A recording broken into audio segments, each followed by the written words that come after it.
जनतंत्र मंथन news channel. मैं हूं आपके साथ अंजलि त्यागी। तो चलिए रुक करते हैं आज की प्रमुख खबरों पर। भोपाल मध्य प्रदेश कांग्रेस अध्यक्ष जितेंद्र जीतू पटवारी ने कहा, अगर ट्रंप ने युद्ध विराम नहीं कराया तो देश जानना चाहता है कि आप प्रधानमंत्री मोदी 25 सालों से कह रहे थे कि पीओके हमारा है, तो फिर युद्ध विराम करके आप रुके क्यों? इस सबसे भारत को क्या लाभ हुआ? भारत सरकार की क्या नीति है? दिन प्रतिदिन देश इनका चेहरा देखता जा रहा है। पार्लियामेंट में उन्होंने बयान दिया है ऑपरेशन सिंदूर को लेकर। उन्होंने कहा कि दुनिया के किसी नेता के कहने पर युद्ध नहीं, ये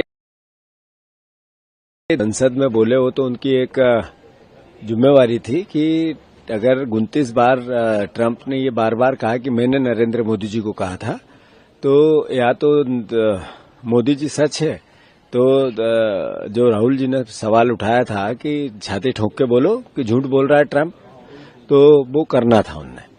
रही बात दूसरी कि अगर देश के प्रधानमंत्री से देश सवाल कर रहा है कि आखिर क्या परिस्थिति थी कि 25 साल से आपने कहा कि कश्मीर जो पाकिस्तान के पास है वो हमारा है, जो बार बार वो चिल्ला चिल्ला के बोल रहे थे, जब अवसर आया इस बात का कि जब उस कश्मीर को भारत में मिलाना था तो आप फिर रुके क्यों?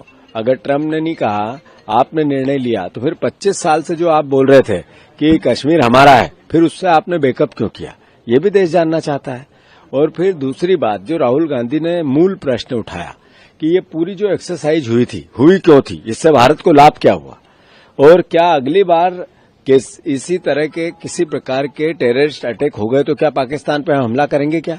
बेसिक कंसेप्ट ये है कि अगर आतंकवादियों के हमले पर किसी देश से युद्ध लड़ा जा सकता है, तो क्या इससे पहले या इससे बाद हुआ था? तब इस बात का सवाल क्या स्ट्रेटेजिकल भारत सरकार की क्या नीति है?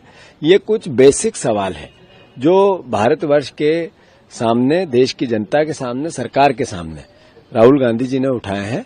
मैं मानता हूं इस पर मोदी जी की अस्पष्टता थी, और यही कारण है कि दिन पे दिन इनका चेहरा देश देखता जा रहा है। इन जो बात करते हैं वो कुछ है, काम करते हैं वो कुछ। खबरों में अब तक के लिए बस इतना ही। फिर होगी आपसे मुलाकात ऐसी बड़ी और खास खबरों के लिए बने रहे जनतंत्र मंथन न्यूज चैनल के साथ। धन्यवाद।